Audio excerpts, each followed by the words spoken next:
dakwah Nabi itu tentang akidah dan tauhid. Ayat-ayat Al-Qur'annya juga menguatkan iman, menyembah Allah dan seterusnya. Tapi patungnya nggak disentuh sama Nabi.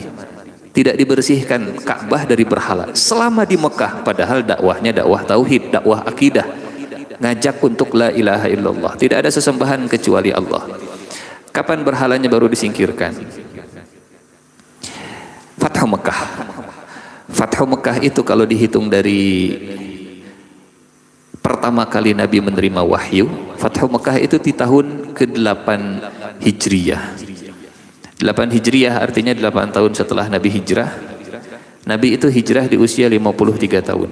40 tahun diangkat jadi Nabi, 13 tahun dakwah di Mekah, hijrah ke Madinah di usia 53, 53 ditambah 8, 61. 40 jadi Nabi, 61 patung di sekitar Ka'bah dibersihkan. Berarti jarak dari awal dakwah sampai patung dibersihkan adalah 21 tahun. Kenapa harus 21 tahun baru patung dibersihkan? Karena urusannya urusan perut. Urusannya urusan perut.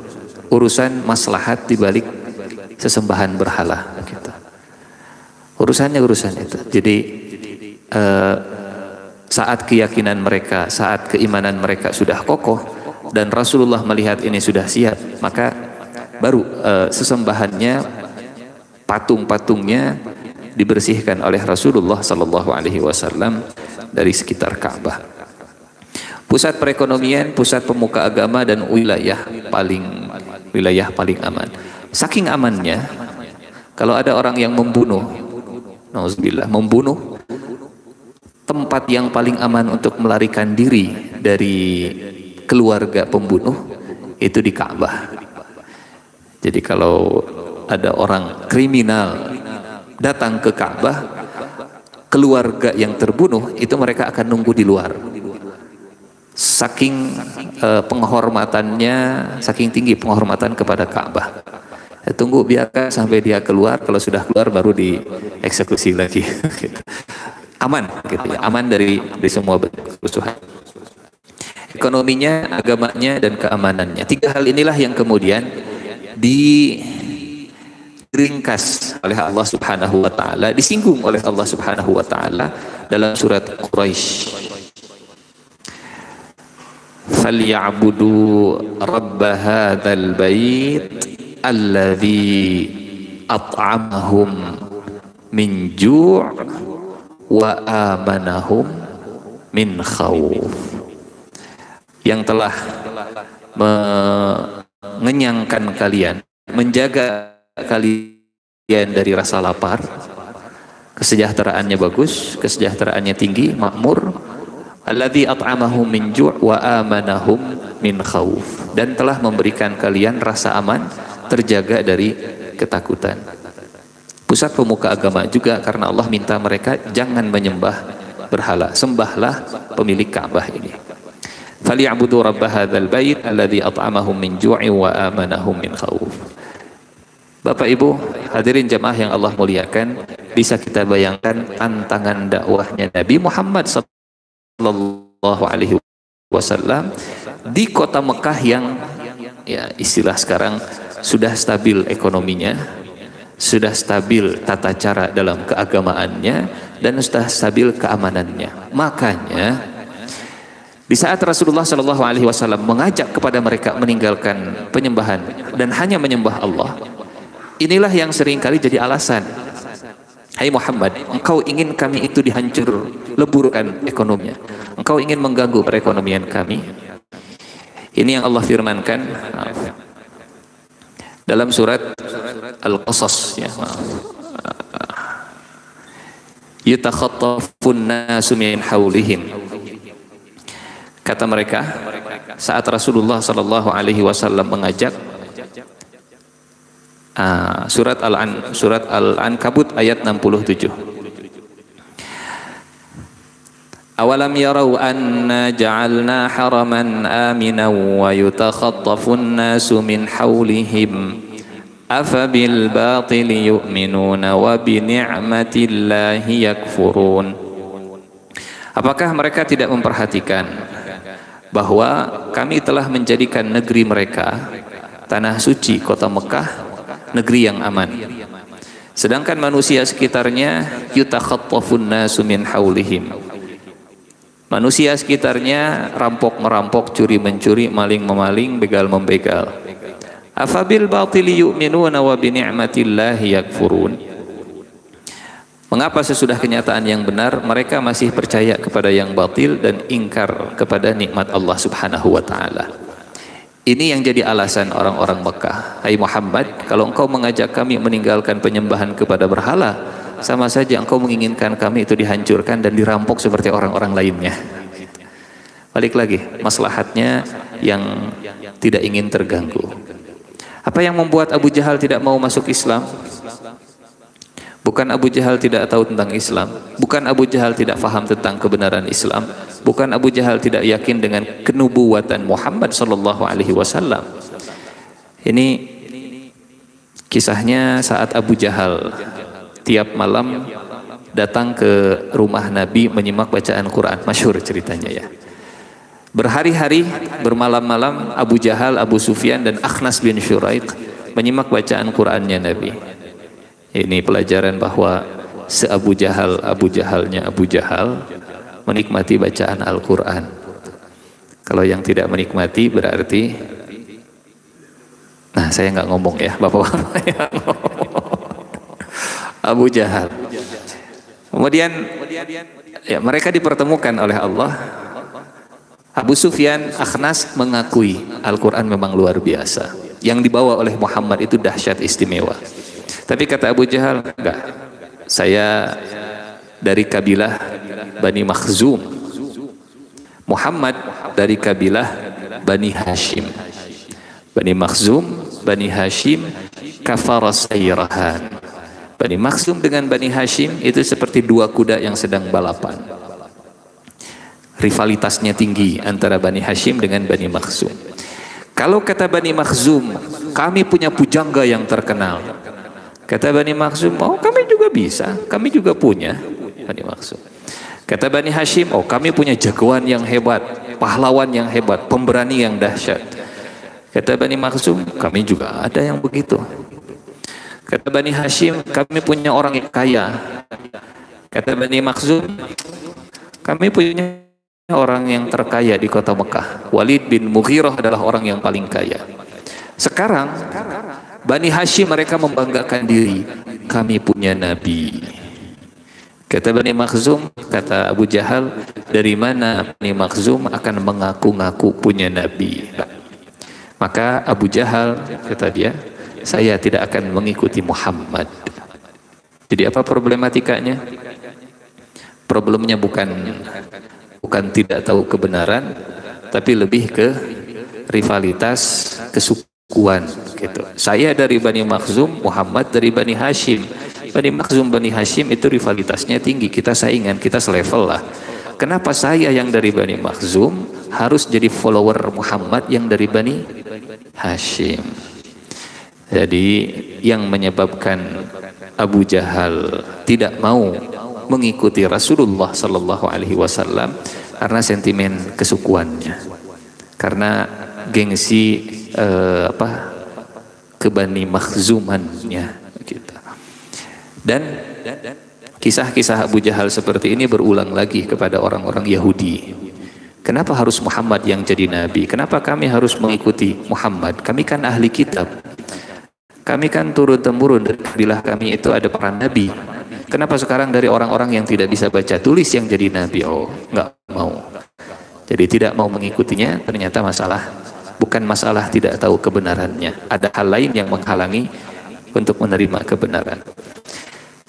Hadirin jamaah yang Allah muliakan, ini kondisi sebelum kelahiran Nabi Muhammad sallallahu alaihi wasallam. Kemudian kita masuk ke, ini mungkin kita singkat saja ya, karena ini rasanya lebih tepat disampaikan saat Rasulullah sallallahu alaihi wasallam memulai dakwahnya. Ini saya tidak menemukan di kitab sirah, hanya kita mencoba menganalisis sendiri. Apa sih SWOT analisisnya dakwah Rasulullah Sallallahu Alaihi Wasallam?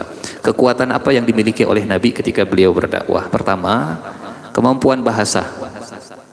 Dialeknya orang Quraisy.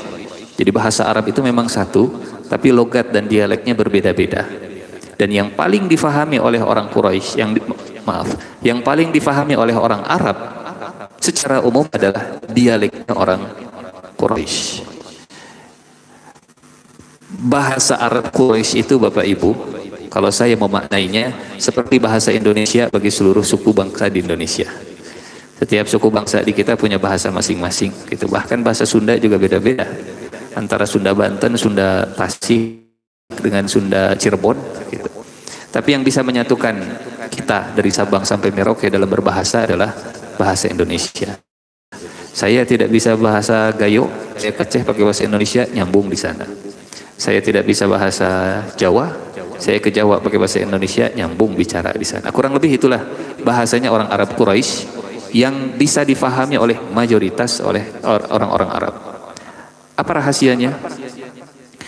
Karena orang-orang Arab setiap tahun mereka datang ke kota Mekah untuk hajian, dan disitulah bahasanya orang Quraisy dibawa ke kampung halaman mereka.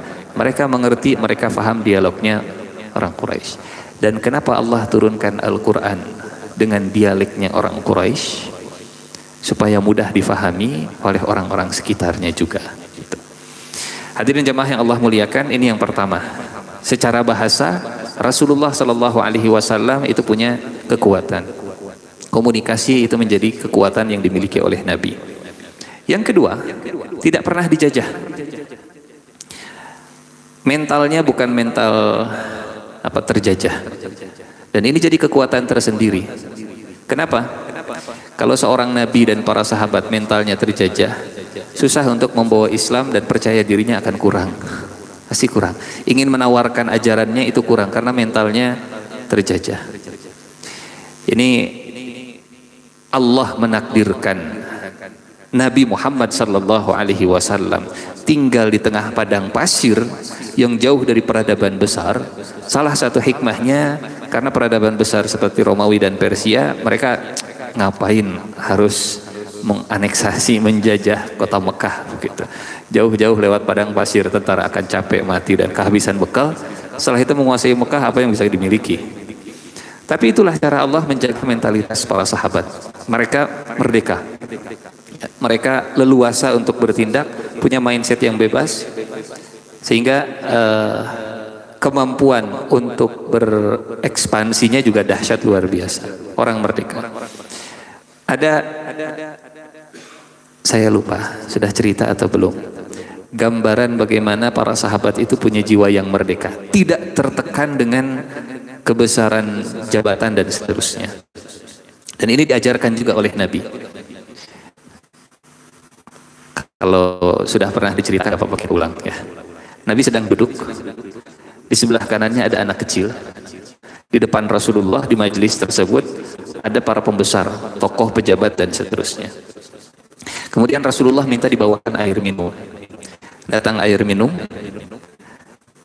Sunnahnya, sistem yang dibangun oleh Nabi, kebiasaan yang biasa dijalankan oleh Nabi, kalau ada minuman akan dibagikan, makanan akan dibagikan, maka kebiasaannya itu diputarkan ke kanan.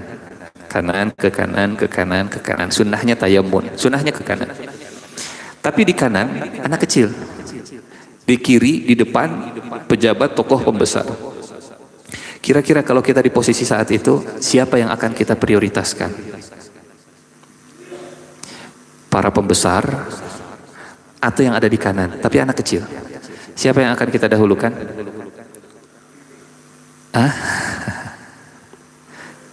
Pak R. Siapapun lah ya. Pembesarnya siapapun. Dan itulah yang dilakukan juga oleh Nabi. Nabi mendahulukan pembesar, tapi ada catatannya. Sebelum Nabi ingin mendahulukan kepada pembesar, para sesepuh, Nabi nengok dulu ke sebelah kanan. Nengok ke sebelah kanan, kemudian kata Nabi begini, "Ya ghulam, ata'zan li an abda bil kibar." Nah, diizinkan tidak kalau jamuan ini saya mulai ke para pembesar dulu, ke orang-orang yang sudah sepuh dulu. Bapak Ibu, yang namanya minta izin beda dengan minta maaf ya. Kalau minta izin di awal sebelum melakukan, kalau minta maaf atau pemberitahuan itu mah sudah dilakukan dan ya tidak harus izin. Ini minta izin artinya Nabi mengakui otoritas, Nabi mengakui hak orang yang ada di sebelah kanannya walaupun itu anak kecil. Minta Nabi minta izin ke anak kecil. Ata'zan li an abda bil kibar. Kira-kira jawaban anak kecilnya bagaimana, Pak? Anak kecil, usianya masih di bawah 10-an tahun. SD lah. Apa jawaban anak kecil? Kalau kita di posisi anak kecil tadi, jawaban kita gimana, Pak? Kalau kita ada di sebelah kanan Nabi, Pak, diizinkan tidak kalau saya mulai jamuan ini ke yang lain? Jawaban kita gimana, Pak? Mangga. Atau mungkin karena anak kecil ya speechless begitu, nggak bisa jawab. Tapi karena sudah terbiasa, mentalnya merdeka, bebas, maka anak kecil tadi dengan mudah mengatakan la. Calutak budak teh henteu. Ata'dzan li la. Bahkan alasannya juga ya dahsyat luar biasa. La u'thir nasibi minka ahad. Saya tidak akan mendahulukan bagian yang bisa saya dapatkan langsung darimu untuk orang lain. Kalau saya bisa mendapatkan jatah langsung darimu ya Rasulullah, saya tidak akan memberikan jatah saya kepada orang lain. La u'thir binasibi minka ahad. Kalau kita di posisi Nabi saat itu, diizinkan nggak kalau bapak ke situ? Enggak, gandeng lah tuh. Hanya lip service kita, hanya basa-basi di lisan saja, hanya ya formalitas begitu. Apa jawaban Nabi? Setelah tidak diizinkan, beliau nengok ke sebelah kiri. Bapak-bapak, mohon maaf, ini memang jatah yang ada di sebelah kanan saya. Saya ingin mendahulukan bapak-bapak tapi tidak diizinkan. Kemudian nengok ke kanan. Ya ghulam, fabda. Nah, silahkan kau mulai jamuannya, silahkan minum duluan. Kira-kira bagaimana mental anak kecil saat dihormati, dimuliakan, diberikan, diakui izinnya dan diikuti penolakannya di depan para pembesar? Bagaimana mental yang terbangun? Orang Suriah mereka punya pepatah bagus. Kabbiruhum yakburu, saghiruhum yasghuru. Perlakukan mereka seperti orang besar, mereka akan jadi besar. Perlakukan mereka seperti orang kecil, maka mereka akan jadi kerdil. Nabi memperlakukan ini seperti orang besar, dimintai izinnya, diikuti penolakannya, diberikan haknya. Itu Nabi. Jadi tidak menjajah mentalitasnya, tidak menekan, memberikan keleluasaan dan kebebasan. Abdullah bin Zubair bin Awwam sedang main dengan anak kecil, masih kecil, karena baru lahir saat hijrah. Ibunya Abdullah itu Asma, bapaknya Abdullah Zubair bin Awwam. Saat Asma hijrah, Asma anaknya Abu Bakar ya. Saat Asma hijrah ke Madinah, Abdullah baru lahir. Jadi saat Rasulullah meninggal, Abdullah bin Zubair bin Awwam usianya masih 10-an tahun. Sedang main dengan anak kecil. Tiba-tiba Umar bin Khattab lewat. Di saat beberapa anak yang lain lari, ayo Umar, lompat. Ayo Umar lompat. Abdullah bin Zubair bin Awam tidak lari, diam di tempat. Umar lewat, kata Umar, lima lam tajri kama yajri akranu. Kok nggak lari? Teman-temanmu pada lari semua. Kata Abdullah bin Zubair bin Awam, saya tidak melakukan kesalahan sehingga harus takut kepada Anda. Dan Anda dan jalan juga masih luas sehingga saya tidak perlu memberikan jalan kepada Anda. Saya tidak melakukan kesalahan sehingga harus takut, dan jalan juga masih luas sehingga saya tidak harus menyingkir atau lari. Kata Umar bin Khattab, siapa bapakmu? Zubair bin Awam. Kata Umar, dzaka shibl min dzakal asad. Ini anak singa, bapaknya juga singa. Dzaka shibl. Shibl itu istilah bahasa Arab untuk anak singa gitu. Sama di bahasa Sunda juga ada begitu ya. Anak sapi apa anak sapi? Eneng ya. Dan seterusnya lah, ada istilah-istilahnya. Ini kekuatan yang dimiliki oleh Rasulullah Sallallahu Alaihi Wasallam dan para sahabatnya saat mereka nanti memulai awal dakwah. Secara bahasa mereka punya kelebihan, difahami, dan secara mentalitas mereka juga punya kekuatan. Tidak pernah dijajah, bangsa yang merdeka. Weakness, kelemahannya memang single factor. Islam ini dibawa oleh satu orang pada awalnya, tapi kesendirian Rasulullah Sallallahu Alaihi Wasallam kemudian dibimbing oleh Allah sampai akhirnya sekarang umat Muslim, saya nggak tahu berapa jumlah persisnya ya, banyaklah intinya. Ada kesempatan yang dimiliki oleh Nabi untuk memperbanyak jumlah kaum muslimin, yaitu musim haji.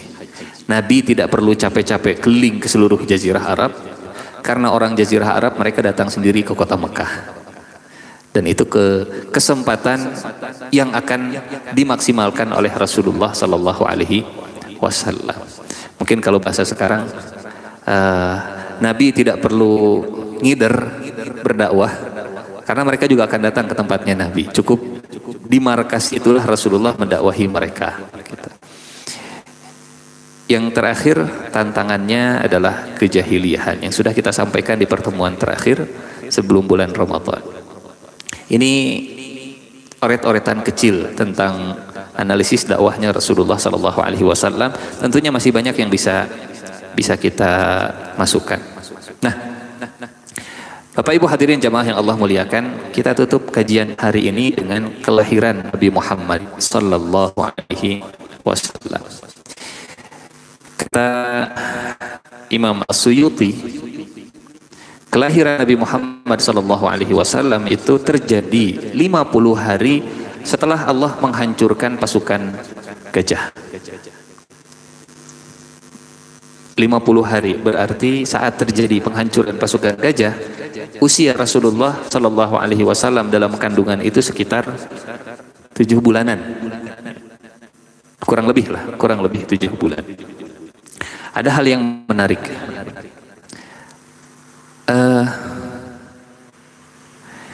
Ini pasukan gajah. Ini orang Mekah. Abrahah, insya Allah kita sudah tahu kisah ini ya. Abrahah berniat menghancurkan Ka'bah dan belum dihancurkan Ka'bahnya. Orang Mekah mereka melakukan praktek kesyirikan di Ka'bah dan sudah melakukan praktek syiriknya. Ini sudah melakukan syiriknya, ini baru mau menghancurkan Ka'bahnya. Kemudian Allah Subhanahu wa taala mengirim burung ababil. Secara bahasa ababil itu artinya berbondong-bondong.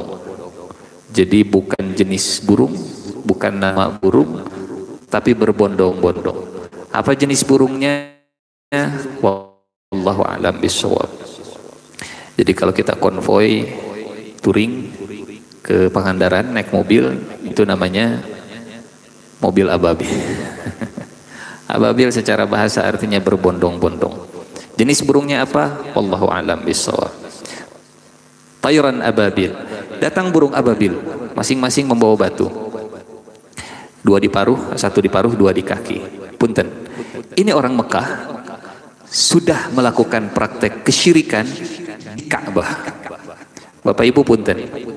Yang namanya dosa itu bisa berlipat-lipat tergantung waktunya kapan dikerjakan, tergantung tempatnya di mana dia melakukan, tergantung siapa objeknya dia melakukan. Contoh, berbuat zina dosa besar. Tapi kalau berzina dengan tetangganya dosanya makin besar. Mencuri dosa besar, tapi mencuri di tanah suci dosanya makin besar. Gibah dosa besar, ngagibah di masjid, ngagibah ustadna deh. Dosanya semakin besar. Jadi sudah habis waktunya tuh. Ada dosa yang akan berlipat dosanya ketika waktu, tempat, dan objeknya Dosanya sama, perbuatannya sama, tapi dosanya bisa beda tergantung objeknya yang mana. Contoh misalnya, mengejek manusia itu dosa, tapi mengejek Nabi Muhammad SAW yang sama-sama manusia, dosanya jauh lebih besar. Menduakan, atau dibahas lah. Menduakan manusia itu bikin cemburu pasangan, tapi menduakan Allah Subhanahu wa taala, Allah cemburu, hancur semua pahala. Sama-sama menduakan gitu. Sekarang begini, apa dosanya berbuat syirik? Dosa kecil atau dosa besar? Besar. Apa hukumnya syirik di masjid? Bukan masjid ini ya, di luar gitu. Praktek perdukunan tapi di dalam masjid. Kalau perdukunan di hutan, dia dosa besar. Tapi perdukunan dilakukan di dalam masjid, dosanya makin besar. Bagaimana kalau masjidnya Masjidil Haram? Ada orang berbuat syirik, menyembah berhala di Ka'bah. Di Ka'bah. Ini mereka sudah melakukan praktek kesyirikan bertahun-tahun. Ini ada orang yang mau menghancurkan Ka'bah, baru mau. Ka'bah tidak jadi dihancurkan, baru mau. Datang burung ababil. Kira-kira yang lebih layak untuk dihancurkan yang mana Bapak Ibu? Yang sudah atau yang baru mau? Cek kurang mah, cek kurang gitu, cek kurang. Yang sudah, karena sudahnya juga sudah berbuat syirik ini. Syiriknya juga bukan di sembarang tempat, di Ka'bah. Sudah berapa lama? Berpuluh-puluh tahun. Tapi siapa yang dilempari batu? Siapa yang dihancurkan oleh Allah? Sudah melakukannya atau belum? Belum. Kenapa yang baru mau sudah dihancurkan, yang sudah lama tidak dihancurkan? Apa rahasianya? Apa hikmahnya? Kenapa Allah Subhanahu wa taala, padahal mereka melihat ada burung ababil lewat gitu. Mereka melihat. Tapi diselamatkan oleh Allah Subhanahu wa taala. Ternyata rahasianya adalah ada Nabi Muhammad di tengah-tengah mereka. Ada Nabi Muhammad di dalam kandungan Siti Aminah. Jangan lupa, ini kan 7 bulan. Usia Nabi kan sudah hidup. Rasulullah kalau sudah 7 bulan sudah hidup, sudah ada nyawanya 7 bulan. Dan inilah yang Allah kemudian firmankan, tegaskan ya dalam surat Al-Anfal, a'udzubillahi minasyaitonir rajim, bismillahirrahmanirrahim. Wa ma kana Allahu liyu'adzibahum wa anta fihim. وَمَا كَانَ اللَّهُ لِيُعَذِّبَهُمْ وَأَنْتَ فِيهِمْ وَمَا كَانَ اللَّهُ مُعَذِّبَهُمْ وَهُمْ يَسْتَغْفِرُونَ. Dan Allah sekali-kali tidak akan mengazab mereka sedangkan kamu berada di tengah-tengah mereka. Sejahat-jahatnya satu kaum, kalau masih ada Nabi di tengah mereka, siksa Allah tidak akan turun. Aman. Aman. Kata Abdullah bin Abbas, setiap siksa yang turun itu nabinya disuruh pergi dulu dari kampung tersebut. Nuh naik ke atas perahu. Kenapa? Allah mau tenggelamkan semua manusia. Nabi Nuh tinggalkan kaumnya, Allah tenggelamkan mereka. Lut, tinggalkan kaummu, subuh siksa akan turun. Alaisa subhu biqarib? Bukankah waktu subuh sudah dekat? Segera tinggalkan kaummu. Wala yaltafit minkum ahadun wamdu haitsu tu'marun. Jangan sekali-kali nengok ke belakang, maju terus ke depan. Ini ilmu fokus dalam Quran gitu. Di belakang mereka akan disiksa, nengok ke belakang berbahaya. Wala yaltafit minkum ahadun wamdu haitsu tu'marun.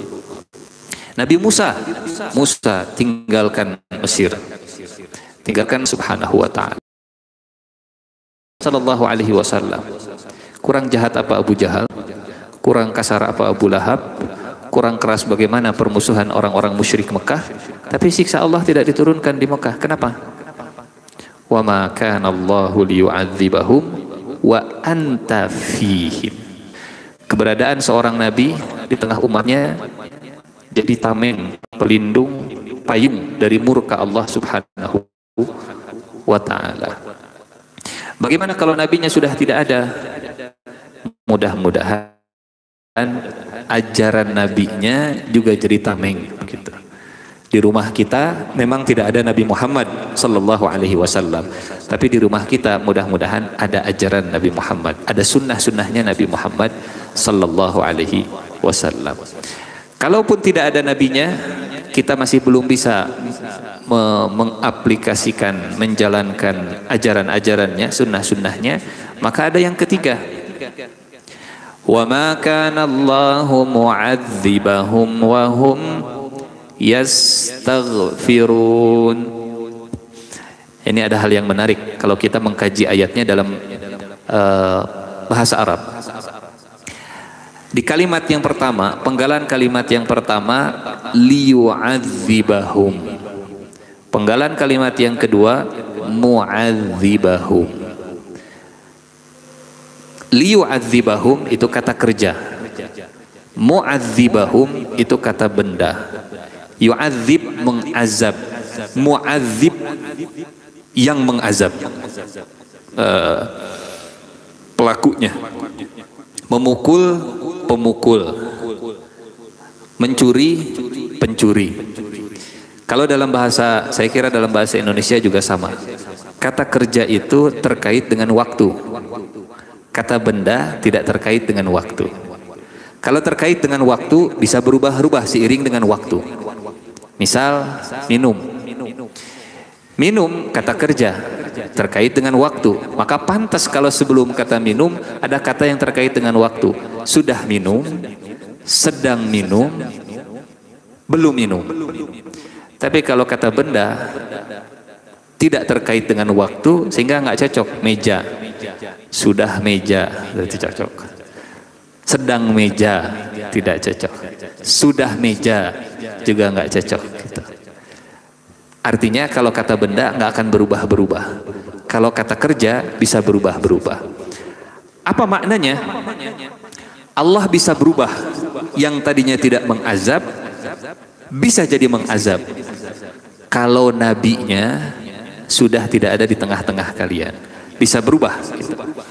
Tapi Allah tidak akan berubah, tidak akan mengazab selama kaliannya beristighfar. Dan lihat, saat Allah menyebut beristighfarnya tidak begini. Wa ma kana Allahu mu'adzibahum wa hum mustaghfirun. Enggak. Wa hum yastaghfirun. Boleh jadi sekarang tidak istighfar, tapi nanti istighfar. Nah, selama ada istighfarnya Allah nggak akan azab. Karena kalau pakai mustaghfirun, kita teh kalau pengen selamat dari azab Allah harus banyak istighfar terus-terusan setiap waktu. Astagfirullahaladzim, astagfirullah.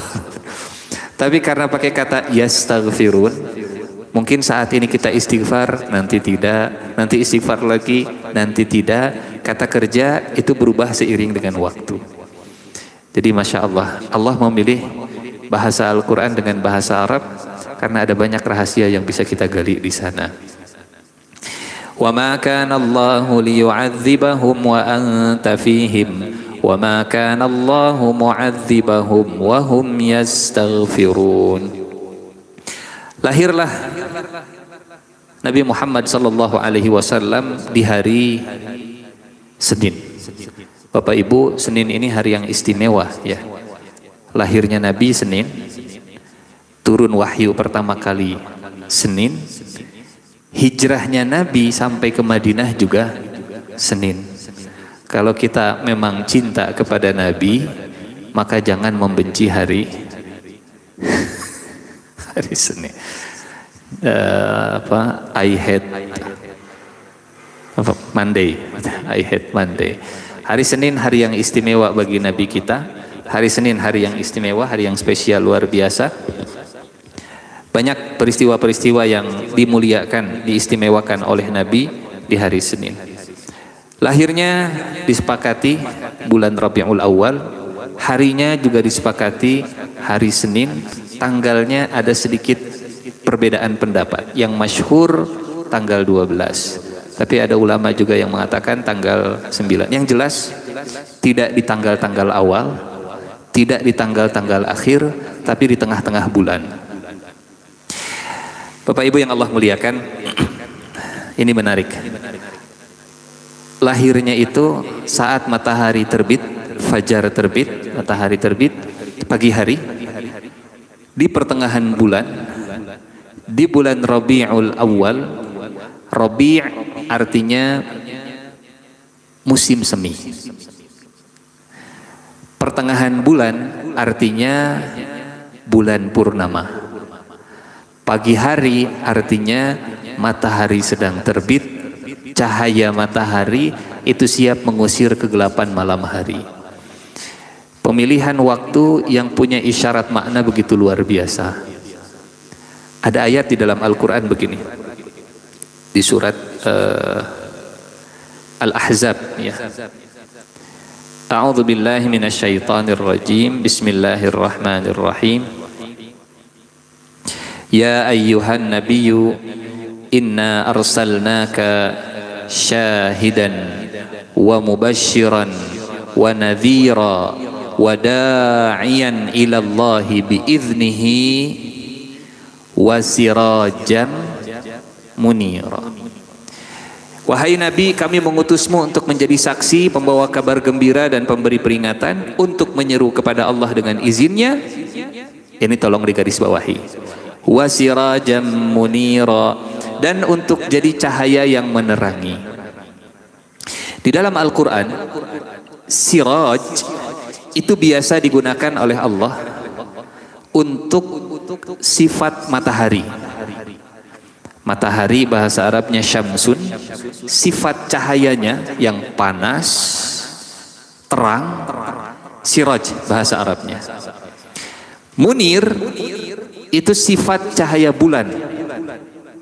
Munir, siraj sifat cahaya matahari, munir sifat cahaya bulan. Kita bisa lihat dalam ayat-ayat yang lain, ya, yang Allah gunakan dalam surat Al-Furqan ayat 61, surat Nuh ayat 16, surat An-Naba misalnya, surat Nuh ayat 16. Wa ja'alal qamara fihinna nura wa ja'alash syamsa siraja. Matahari itu siraj, bulan itu nur atau munir. Karena kita hari ini juga belajar sifat cahaya matahari memang berbeda. Cahaya rembulan itu tidak bikin panas. Cahaya matahari di siang itu bikin kita gerah, terik, kenceng cahayanya. Matahari siraj, bulan munir. Kalau Nabi sirajam munira, menggabungkan dua kesempurnaan cahaya. Dalam hari lahirnya pun mataharinya terbit, malamnya purnama. Sirajan munira. Beliau adalah cahaya di siang hari, beliau juga cahaya di malam hari. Cahaya di malam harinya sempurna seperti bulan purnama, Badar, tala'al badru alaina. Cahaya di siang harinya juga sempurna. Dan Bapak Ibu jamaah yang Allah muliakan, kelahiran Nabi di pagi hari saat matahari terbit, saat fajar terbit, ya, di pagi hari, ini isyarat dari Allah. Punten, berapa tahun jarak dari Nabi Isa ke Nabi Muhammad sallallahu alaihi wasallam? Ratusan tahun, 500-an tahun lebih. Biasanya kalau Allah mengirimkan seorang nabi, Allah sudah siapkan nabi berikutnya, penerusnya. Nabi Daud belum meninggal, Nabi Sulaiman sudah ada. Nabi Zakaria belum meninggal, Nabi Yahya sudah ada. Nabi Ibrahim belum meninggal, Ismail dan Ishak sudah ada. Ishak belum meninggal, Yakub sudah ada. Yakub belum meninggal, Yusuf sudah ada. Kadzalika arsalna rusulana tatra, berturut-turut selalu Allah kirimkan. Tapi ketika Nabi Isa alaihi salam diangkat ke langit, Manusia tidak dibimbing oleh para nabi seorang pun. Nggak ada nabi setelah Nabi Isa alaihi salam. Dari Nabi Isa ke Nabi Muhammad itu jaraknya ratusan tahun, 500-an tahun. Sehingga manusia seperti berada di tengah kegelapan malam. Tidak ada cahaya yang menerangi, tidak ada nabi yang membimbing, tidak ada rasul yang menjadi guide-nya, panduannya. Seperti malam hari, panjang dari sejak Nabi Isa diangkat ke langit sampai akhirnya lahirlah Nabi Muhammad sallallahu alaihi wasallam di pagi hari saat matahari mau terbit, isyarat dari Allah. Kegelapan malam sudah berlalu, cahaya sudah tiba, Muhammad sallallahu alaihi wasallam sudah dilahirkan. Kalau malam hari kita mencari cahaya masing-masing. Malam hari datang, setiap rumah nyalakan lampu, nyalakan lampu, nyalakan lampu, nyalakan lampu. Tapi kalau matahari sudah terbit, kita nggak perlu lampu masing-masing, kita cukupkan dengan satu cahaya yang Allah berikan. Di saat Nabi Isa sudah diangkat ke langit, setiap orang itu sibuk mencari cahaya masing-masing. Tapi setelah cahaya dari Allah lewat Nabi Muhammad datang, kita sudah mematikan semua cahaya, cukup cahaya yang dibawa oleh Nabi Muhammad sallallahu alaihi wasallam. Bapak Ibu, dan ilmu cahaya itu rumusnya semua selalu sama. Cahayanya makin besar, jarak pandangnya makin jauh, bergeraknya juga makin cepat.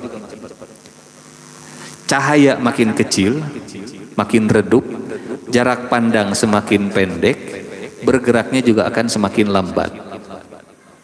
Di dunia ataupun di akhirat semua sama, di siratal mustaqim. Kalau cahayanya besar, nuruhum yas'a baina aydihim wa bi aymanihim. Cahayanya di depan mereka dan tangan kanan mereka. Cahayanya besar, melihatnya jauh, bergerak di atas siratal mustaqimnya juga cepat. Tidak punya cahaya, mereka akan bilang ke yang punya cahaya, unzuruna naqtabis min nurikum. Tungguanlah barudak. Pak, tunggu kita, tolong lihat ke sini, tolong lihat ke sini. Kami pengen dapat cahaya, kami nggak tahu, kami nggak punya cahaya.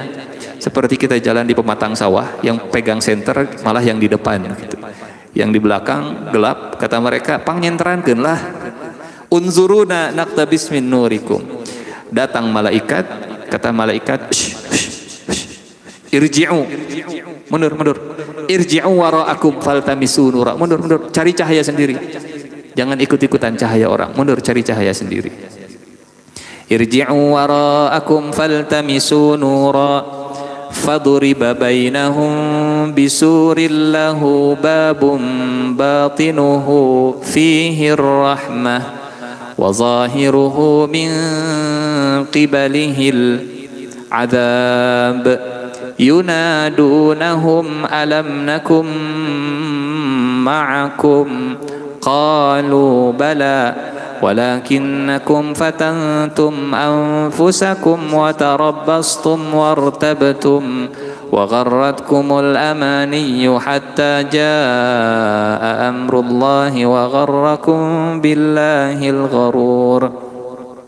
Pada hari ketika orang munafik laki dan perempuan berkata kepada orang yang beriman, tunggu kami supaya kami dapat mengambil sebagian cahaya darimu. Dikatakan kepada mereka, kata malaikat, mundurlah kalian ke belakang, carilah sendiri cahaya untuk kalian.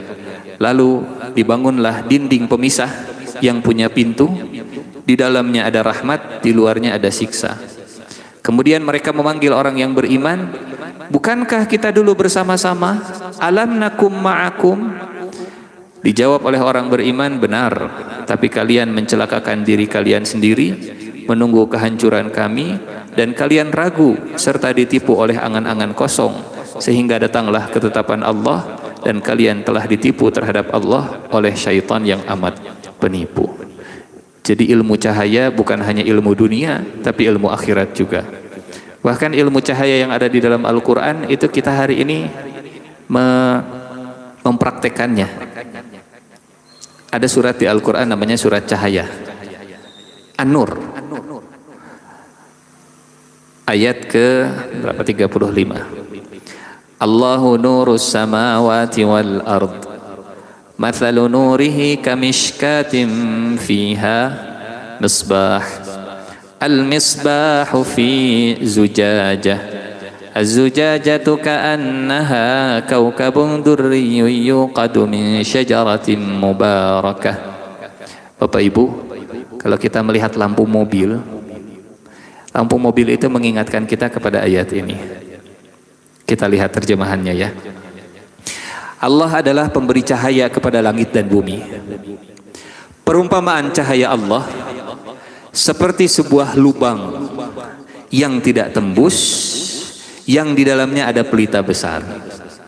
Lampu motor, lampu mobil dibuat tidak bisa ditembus oleh angin, nggak bisa ditembus oleh air, walaupun pakai mika begitu ya, dia nggak bisa ditembus. Di dalamnya ada pelita. Pohlam. Pelita itu di dalam kaca, dan kacanya seakan bintang yang bercahaya seperti mutiara. Hari ini orang membuat batok kacanya itu dengan apa istilahnya, reflektornya seperti bentuk mutiara begitu ya, dibuat kelok-kelok seperti itu. Kaukabun durriyyun yuqadu min syajaratin mubarakah. Yang membedakan hanya sumber listriknya saja, sumber cahayanya. Kalau di ayat ini perumpamaan cahayanya, sumber cahayanya itu dari minyak yang pohonnya barokah, zaitun yang tumbuhnya tidak di timur, tidak di barat, dan seterusnya dan seterusnya.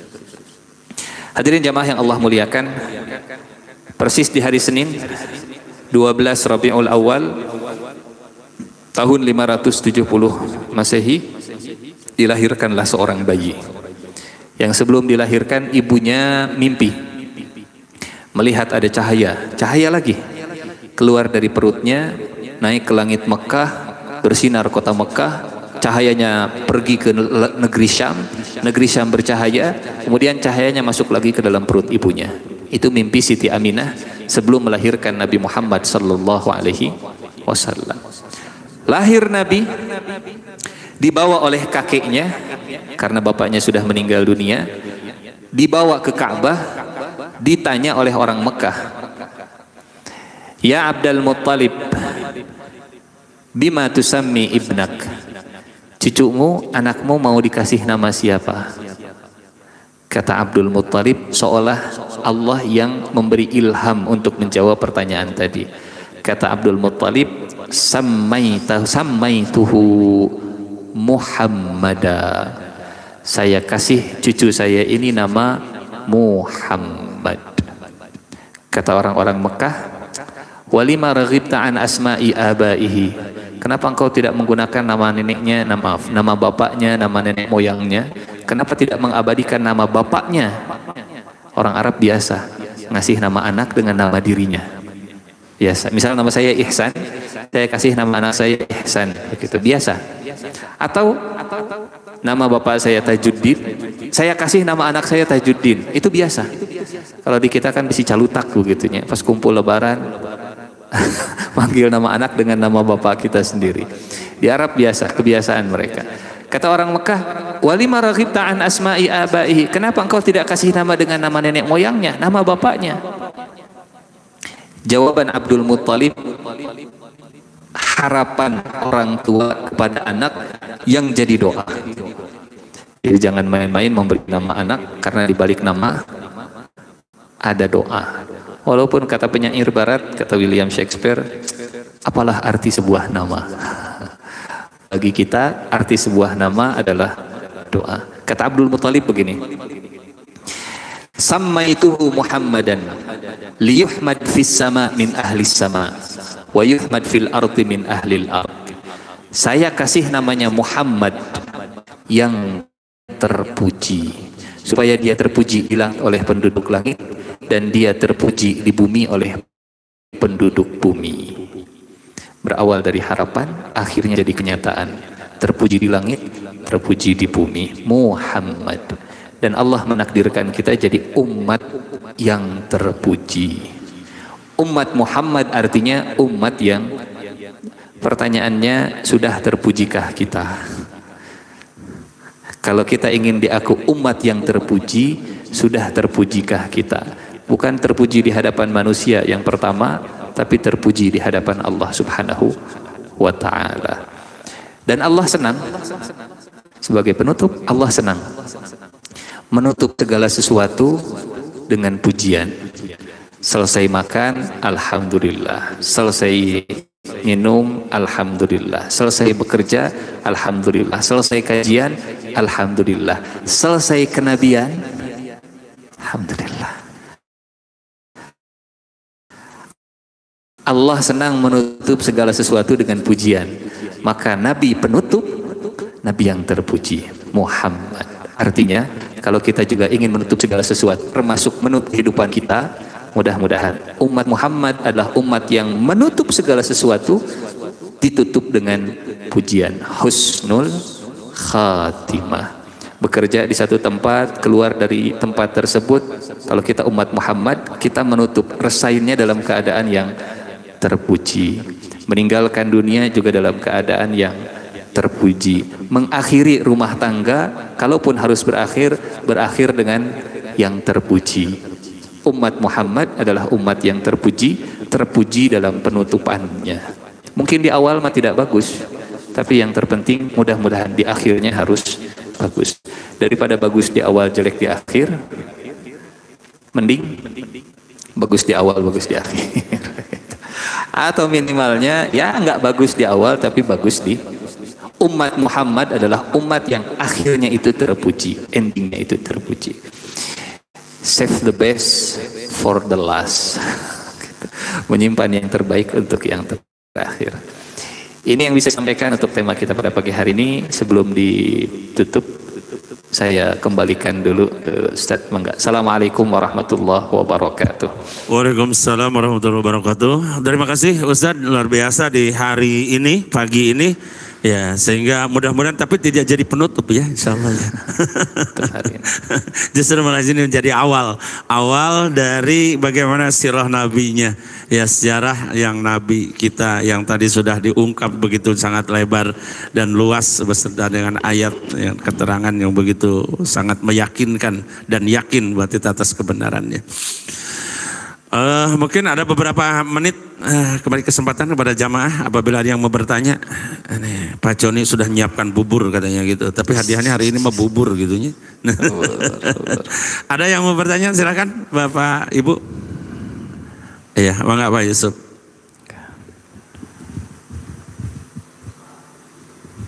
Bismillahirrahmanirrahim. Assalamualaikum warahmatullahi wabarakatuh. Assalamualaikum warahmatullahi wabarakatuh. Alhamdulillah, bismillah Ustaz. Kalau dari segi materi alhamdulillah cukup jelas dan sangat menarik sekali. Pertanyaan saya yang ringan-ringan saja, tidak masalah materi, tidak.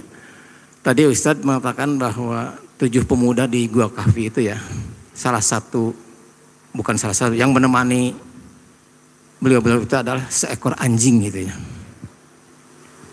Nah sekarang bagaimana dalam kehidupan kita sehari-hari? Kita sudah termindset di dalam otak kita bahwa salah satu binatang yang menjadi kesayangan Rasul adalah kucing gitu. Sehingga antara kucing dan anjing kita ini sangat ini sekali, ada semacam pendapat gitu. Jangan melihara anjing, najis dan sebagainya. Kalau kucing ya biar kucing tetangga juga disayangi, sekarang banyak kucing gitu. Nah apakah ini mitos atau memang kuat gitu dalilnya ini ya? Sehingga banyak anjing yang lucu-lucu kita jadi tidak senang gitu. Justru anjing yang lucu yang kecil-kecil gitu ya, banyak dipelihara oleh non-muslim, tapi kita sendiri orang muslim sangat anti gitu. Seperti itu, apakah benar enggak gitu? Baik. Ini mohon maaf pertanyaan saya ringan-ringan saja. Terima kasih. Wassalamualaikum. Assalamualaikum warahmatullahi wabarakatuh. Baik. Iya. Kata langsung dijawab atau dikumpulkan? Masih ada satu orang lagi, silakan dari Ibu. Kalau ada, kalau ada tidak apa-apa. Kayaknya udah pada paham semua Ustaz. Alhamdulillah ya, satu saja ya, silakan. Siap. Para ulama fikih terkait dengan pemeliharaan anjing, ini yang paling agak longgar itu Abu Hanifah. Itu Abu Hanifah. Tapi secara umum semua sepakat kalau anjingnya dimiliki untuk menggembala domba itu dibolehkan. Dan dalam kisah pemuda Kahfi yang membawa anjing itu adalah seorang penggembala domba gitu. Seorang penggembala domba. 7 pemuda Kahfi itu dari latar belakang keluarga yang berbeda-beda. Ada yang kaya raya sehingga mereka bawa uang saat masuk ke dalam gua, dan uang itu yang akhirnya jadi sebab mereka ketahuan hidup di tahun berapa. Nah, dari dulu sampai sekarang masih sama. Kalau mencetak uang ada simbolnya, ada tahunnya, begitu ya. Oh ini uang tahun berapa? Oh ini zaman rajanya Dikianus. Ini sudah berubah sekarang. Dari dulu sampai sekarang sama, begitu. Selalu begitu. Cap dan tulisannya. Ada yang bawa uang, ada yang kemudian bawa anjing.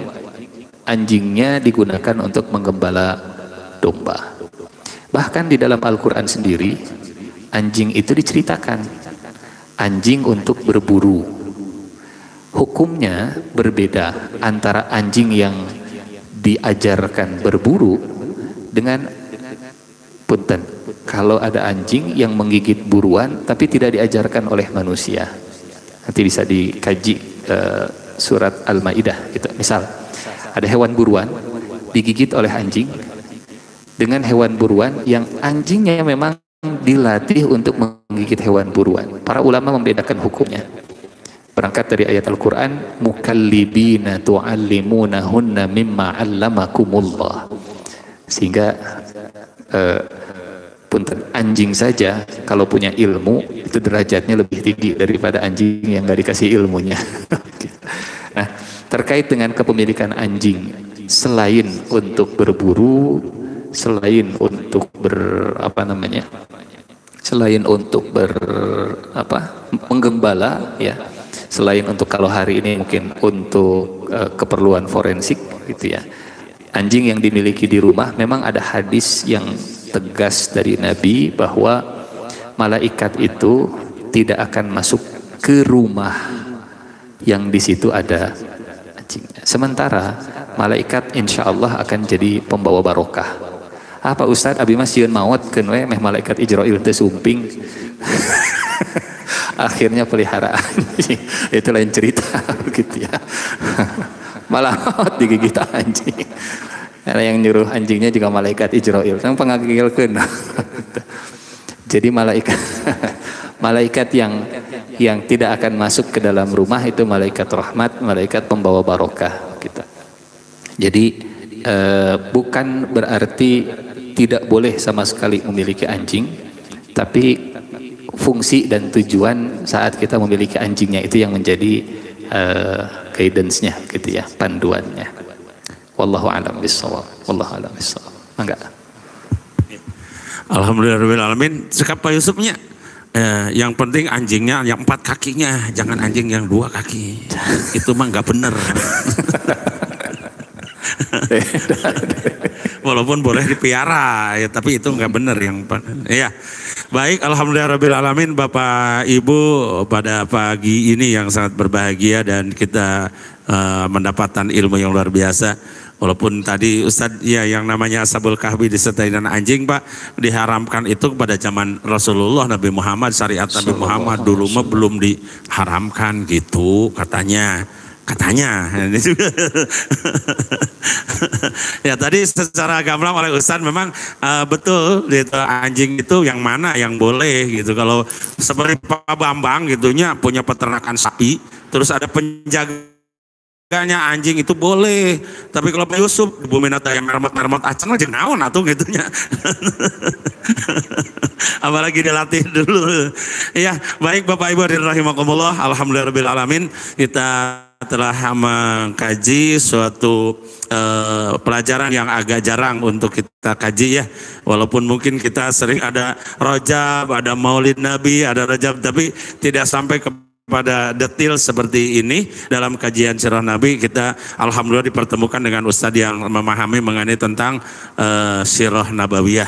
Ya, mudah-mudahan ini membawa suatu perjalanan kita dalam kehidupan sehingga kita bisa berkaca, ya istilahnya bisa ngenteng lah gitunya, bisa ngelihat diri kita sudah sampai mana memahami tentang Rasulullah sehingga kita bisa mengatakan aku adalah umat Rasul yang mencintai Rasul. Ya, sehingga cintanya Rasul itu, cintanya kita kepada Rasul itu seperti apa. Nah, kalau kita mengenai tentang sirahnya, maka kita akan sangat berkualitas dalam mencintainya, bukan hanya sekedar aku saja.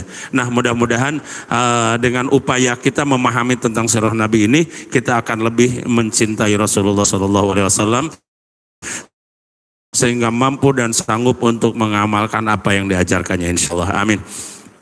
Sekali lagi jazakallahu khairan, Ustaz sudah mengaji pada kesempatan ini dan sudah hadir di Masjid Al-Hidayah atas nama pengurus DKM dan juga jamaah di Parigi ini. Sekali lagi mengaturkan terima kasih dan mari kita tutup acara pertemuan di mengapa Ahad pagi ini dengan kita membaca istighfar dan kifaratul majelis. Alhamdulillahirabbil alamin, alhamdulillahirabbil alamin, astagfirullahaladzim, subhanakallahumma bihamdika, asyhadu an la ilaha illa anta, astaghfiruka wa atubu ilaik. Wassalamualaikum warahmatullahi wabarakatuh.